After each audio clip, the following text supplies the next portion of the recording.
Hello everyone, મધેવર to all. તમારું સ્વાગત છે મારી ચેનલ ગુજરાતી ઝાયકા હબમાં.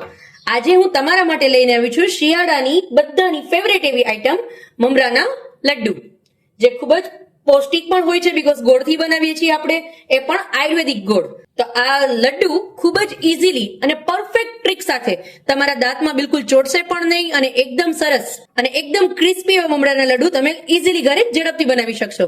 તો એના માટે મારી ચેનલને જો હજી સુધી સબસ્ક્રાઇબ ન કરી હોય તો પહેલા સબસ્ક્રાઇબ કરજો અને બેલ આઇકન પર ક્લિક કરવાનું ભૂલશો નહીં, એટલે મારા કોઈ પણ નવા વિડીયોની નોટિફિકેશન સૌથી પહેલા તમારા સુધી પહોંચે. તો ચાલો ફટાફટ જોઈ લઈએ કે કઈ રીતે બને છે આ મમરાના લડ્ડુ.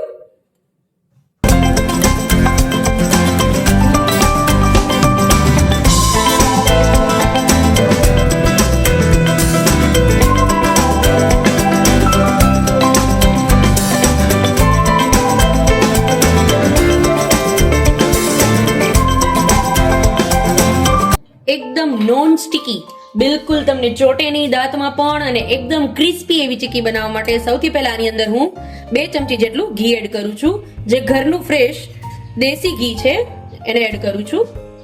ઘી ગરમ થાય એટલે એની અંદર હું જે દેશી ગોળ આવે છે એ એડ કરું છું. તમે ભીલી ગોળ પણ લઈ શકો છો, પણ હું અત્યારે ઓર્ગેનિક ગોળનો જ યુઝ કરું છું. અને ગોળને એકદમ સરસ આપણે મેલ્ટ કરી લેશું.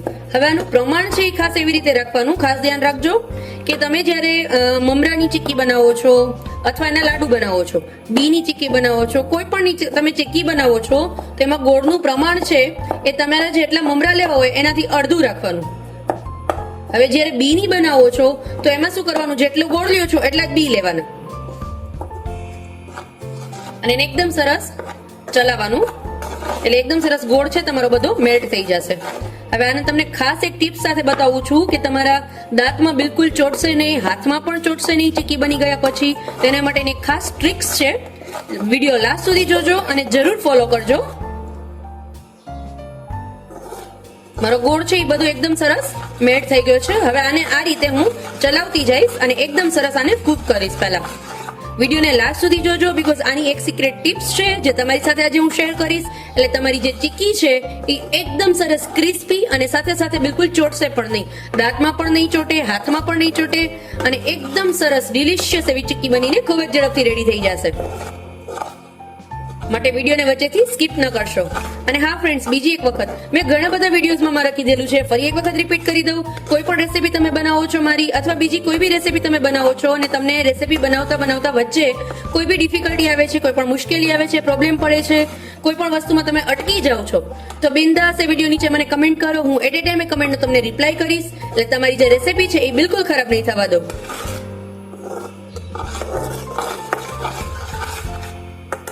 હવે આટલી બધી ફેસિલિટી જ્યારે તમને હું આપું છું તો સાથે સાથે મારી ચેનલને સબસ્ક્રાઇબ કરવાનું ના ભૂલશો અને બેલ આઇકન પર ક્લિક કરજો, એટલે મારી કોઈ પણ નવા વિડીયોની નોટિફિકેશન સૌથી પહેલા તમારા સુધી પહોંચે.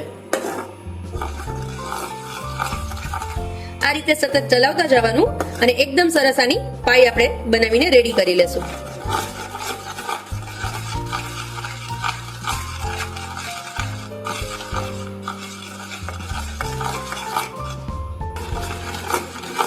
જો તમે આનો કલર જે છે એ એકદમ સરસ ચેન્જ થવા લાગ્યો છે. હવે મારી પાઈ રેડી થઈ ગઈ કે નહીં એ કઈ રીતે ખબર પડશે, એ જ તમારી સાથે આજે હું શેર કરવાની છું કે તમારી પરફેક્ટ જો પાઈ બનશે ને તો તમારી ચીકી છે એ એકદમ સરસ થઈ જશે, એમાં બિલકુલ ક્યારેય મિસ્ટેક નહીં આવે. તમે બિંદાસ ગમે ત્યારે ચીકી બનાવશો ને પરફેક્ટ થશે. એટલે એના માટે ખાસ જરૂરી છે કે તમારી જે પાઈ છે એ એકદમ સરસ પરફેક્ટ કુક થવી જોઈએ. જો પાઈ તમારી થોડી કુક થવાની બાકી હશે અથવા થોડી પોચી હશે તો શું થશે કે તમારી ચીકી છે એ દાંતમાં પણ ચોટશે અને તમે જે પણ ડબરાની અંદર સ્ટોર કરતા હશો એમાં પણ બધી ચીકી છે એ ચોટી જશે, ભેગી થઈ જશે. તો એવું ન થાય એના માટે પાઈ તમારી જે છે એ પરફેક્ટ બનાવવાની છે.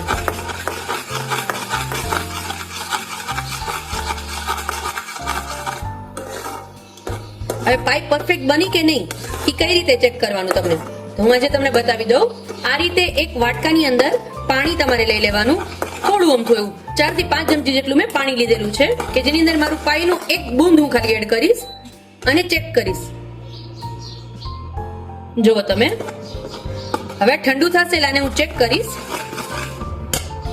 કે એકદમ કડક થઈ ગયું કે પોચું છે. જુઓ તમે, આજી પોચું છે, કડક નથી થયું છે. એકદમ પીપર જેવું કડક થઈ જશે એટલે સમજવું કે તમારી પાઈ છે એ રેડી છે. હાજી થોડું પોચું છે એટલે આને હજી હું 1 મિનિટ માટે ચલાવીશ.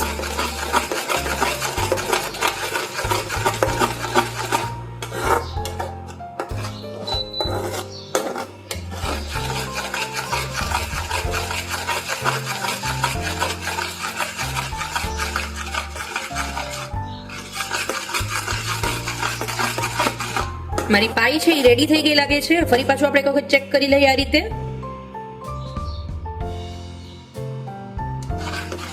ગેસનો ફ્લેમ બંધ કરજો ફ્રેન્ડ્સ, બીકોઝ ચેક કરતી વખતે જો તમારો ગેસનો ફ્લેમ હાઈ અથવા સ્લો કોઈ બી જો ફ્લેમ ચાલુ હશે તો શું થશે કે તમારી જે પાઈ છે એ ઓલરેડી બની ગઈ હશે તો ઓવરકુક થઈ જશે. હવે આ જે છે એ બની ગયું છે. હવે આનો તમને હું બતાવી દઉં કે કઈ રીતે પીપર જેવી છે. જુઓ તમે, એકદમ કડક થઈ ગઈ છે, હાથેથી ભાંગતી પણ નથી.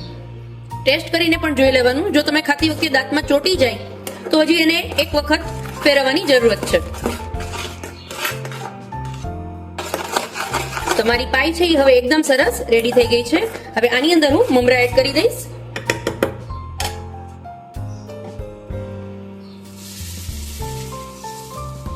હવે આ મમરા છે મેં ઓલરેડી શેકીને લીધેલા છે.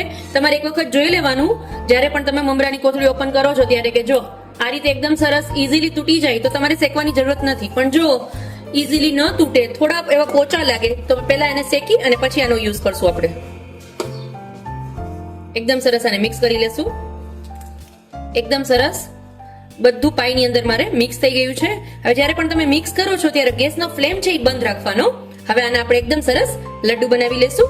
તમારે જો ચીકીની જેમ કરવું છે તો તમે સ્પ્રેડ પણ કરી શકો છો અને એને વેલણથી વણી પણ શકો છો. પણ અત્યારે આને હું એક નાના નાના લડ્ડુ બનાવી લઈશ. અને લડ્ડુ બનાવવા માટે સૌથી પહેલા આ રીતે પાણી વાળો એકદમ હાથ કરી લેવાનો એટલે તમને ગરમ પણ નહીં લાગે ને એકદમ સરસ થઈ જશે. હવે આના આ રીતે હાથની મદદથી નાના નાના આપણે લડ્ડુ બનાવી લેશું. પાણી વાળી હાથ કરશો એટલે તમારા હાથની અંદર જે ગોળ છે એ ચીપકશે નહીં.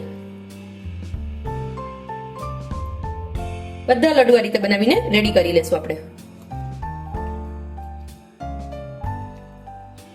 હવે તમારે કોઈ બી ચીક્કી બનાવવી હોય, બીની બનાવો છો, તલની બનાવો છો, દાળિયાની દાળની પણ ચીક્કી બને છે. અને હા ફ્રેન્ડ્સ, શિયાળામાં ખૂબ જ પ્રોટીનથી ભરપૂર પૌષ્ટિક એવું તમે ડ્રાયફ્રૂટની પણ ચીક્કી બનાવી શકો છો. બધામાં એક જે મેઇન ટ્રીક છે પાઈની, એ મેં તમને જણાવું કે કઈ રીતે પાઈ તમારે ચેક કરવાની કે તમે કોઈ પણ ચીક્કી બનાવો એકદમ સરસ જ બને, જરાય તમારા દાંતમાં પણ ન ચોટે અને કોઈ પણ જાતનો બગડવાનો પણ ડર નહીં. એટલે આ જ ટ્રીક થી ફોલો કરજો એટલે એકદમ સરસ તમારી ચીક્કી ખૂબ જ ઝડપથી બનીને રેડી થઈ જશે. મારા બધા મમરાના લાડુ બનીને રેડી છે. તો ફરી મળીશું એક નવી રેસીપી સાથે. ત્યાં સુધી આવજો ફ્રેન્ડ્સ. Mahadev to all.